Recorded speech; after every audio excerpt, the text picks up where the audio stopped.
Hi friends, once again welcome back to crazy world. ఈరోజు potato fry అండి, బంగాళదుంప వేపుడు ఈజీగా ఎలా చేసుకోవాలో చూపిస్తానండి. ఫస్ట్ మనం ఒక గిన్నెలో నీళ్ళు తీసుకొని పొయ్యి మీద పెట్టుకోవాలి. అది బాగా మసులుతూ ఉండాలండి. ఈలోపు పక్కన బంగాళదుంప ముక్కలు కట్ చేసుకొని పెట్టుకున్నవి తీసుకొని ఈ నీళ్ళు మసులుతూ ఉంటాయి కదా, ఆ టైంలో బంగాళదుంప ముక్కలు అనేవి వేసుకోవాలండి. జస్ట్ ఒక్క నిమిషం అంటేనే ఒక్క నిమిషం ఉంచుకోవాలండి. అది ఒక ఐలో పెట్టుకొని ఉంచుకున్నాం అనుకోండి, ఇది కూడా నేస్తూ ఉండంటే మనకి పైన బబుల్స్ అనేవి ఇలా వస్తూ ఉంటాయి కదా. కొంచెం బబుల్స్ రాగానే ఇక చూడండి వేస్తూ ఉండంటే ఇట్లా ఎక్కువ బబుల్స్ రాగానే తీసేయాలండి. వెంటనే తీసేసి మనం వడగట్టుకోవాలండి. తర్వాత పక్కన కళాయి పెట్టుకొని కళాయిలో మనకి ఎంత కావాలో అంత ఆయిల్ వేసుకొని బంగాళదుంపల ముక్కలండి. నాకు ఆవాలు జీలకర్ర వేయడం ఇష్టం ఉండదండి, అందుకని నేను జస్ట్ ప్లెయిన్గా వేసేసాను. అది మీ ఇష్టం. అంటే పిల్లలు ఎలాగో తీసి పడేస్తారు కదని చెప్పి నేను ఏమి వేయను. బంగాళదుంప ఫ్రై అంటే నాకు ఇలా ఉంటే ఇష్టం, అందుకని ప్లెయిన్గా చేస్తానండి. మీకు కావాలంటే జీలకర్ర ఆవాలు అన్నీ వేసేసుకోవచ్చు.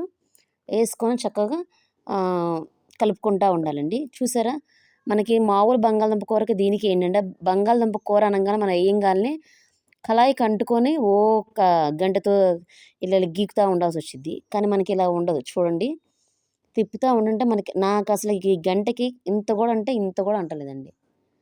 చాలా అంటే చాలా బాగుంటుంది. ఇది చాలా ఈజీ ప్రాసెస్ అండి. ఇది మనం ఇట్లా ఎందుకు చేస్తామంటే, బంగాళదుంపలో మనకి పిండి పదార్థం అనేది ఉంటుందండి. అందువల్ల మనకి ఏంటంటే కళాయికి అంటుకుపోతూ ఉంటుంది. అదే ఇప్పుడు మనం ఇట్లా వేడి నీళ్ళలో వేసినట్లయితే ఆ పిండి పదార్థం అనేది వేడి నీళ్ళలో వేయంగానే పోయిద్ది అనమాట. అందుకని వేడి నీళ్ళలో జస్ట్ ఒక 1 మినిట్ లేదంటే 1.5 మినిట్ లేదా 2 మినిట్స్, అంతేగాని ఎక్కువ కూడా ఓవర్ కుక్ చేసిన మెత్తగా అయిపోద్ది. ఏ ముక్క అలాగ ఉండదు. మధ్య మధ్యలో కలుపుతూ ఉండాలండి. పిల్లలకి పొటాటో అంటే చాలా ఇష్టం కదా, సో లంచ్ బాక్స్లోకి చాలా అంటే చాలా బాగుంటుంది. ఈజీగా కూడా అయిపోయింది. నేను కొంచెం ఎక్కువ నూనె పడిందండి, కానీ ఆ నూనె అనేది నేను సపరేట్ చేస్తాను ఫ్రై అయిన తర్వాత. ఐస్ క్యూబ్ పెట్టి తీయడం అలా కాదండి, జస్ట్ మామూలు గంటతో స్టీల్ గిన్నెలోకి తీసేస్తాను. తీసేసి అది వేరే తాలింపుకి కానీ దేనికన్నా యూజ్ చేసుకోవచ్చు మనం. చూసారా, బ్రౌన్ కలర్లోకి వచ్చేస్తుంది. తొందరగా కూడా అయిపోద్దండి. మన ఐలో పెట్టినా సిమ్లో పెట్టినా ఎలా పెట్టినా మాడనంటే మాడదు. ఈ ప్రాసెస్లో మీరు చేసి చూడండి, అప్పుడు తర్వాత కామెంట్స్లో చెప్పండి.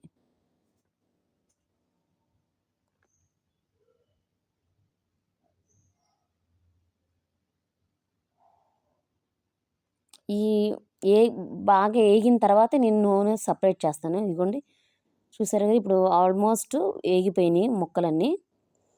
ఇంక ఇప్పుడు ఒక స్టీల్ గిన్నె తీసేసుకొని ఆయిల్ అనేది సపరేట్ చేసేస్తానండి.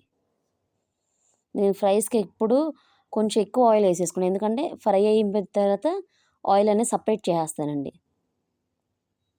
అంటే ఆయిల్ ఉంటే కొంచెం ఆయిలే పెట్టేసుకొని మనం వేరే పని చేసుకుంటూ ఉండొచ్చు కదా అన్న ఇదితో నేను ఆయిల్ కొంచెం ఎక్కువ వేసేస్తానండి. కానీ ఆ ఆయిల్ అలా ఉంచను, తీసేస్తా సపరేట్ చేసేసి. దానికి ఎంత ఉంటుంది, ఆయిల్ అంతా ఫ్రై అయిపోయిన తర్వాత ఎంత అంటే అంతే, జస్ట్ ఒక హాఫ్ స్పూన్ అంతే ఉంటుంది మనకి. ఎందుకంటే ఆల్రెడీ ఫ్రై అయిపోయింది కాబట్టి ఇంక మనకు ఆయిల్తో అవసరం ఉండదు.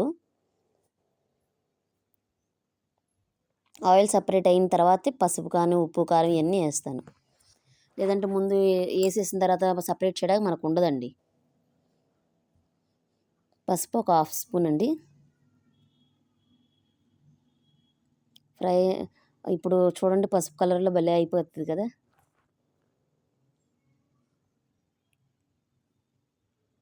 పిండి పదార్థం ఉంటుంది కాబట్టి షుగర్ పేషెంట్స్ని కూడా ఎక్కువ తినద్దు అంటారు.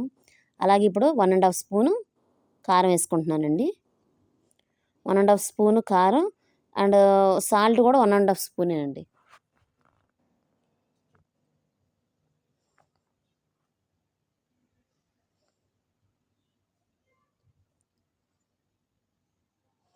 ఉప్పు కూడా 1.5 స్పూన్ వేసేసుకొని చక్కగా కలిపేసేసుకోండి. అడుగంటదు.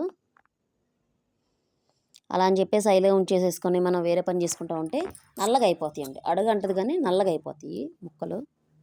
అందుకని చెప్పి చూసుకుంటూ ఉండాలి, మధ్యలో తిప్పుకుంటూ ఉండాలి. కొంతమంది ముక్కలు ఉడకడాకని చెప్పేసి ముందే సాల్ట్ వేసేస్తారు కదా, సాల్ట్ వేస్తే ఎందుకు అడుగంటిద్దండి. అందుకని నేను సాల్ట్ అన్నీ ఉడికిన తర్వాతే అన్నీ ఫ్రై అయిన తర్వాతే వేస్తానండి.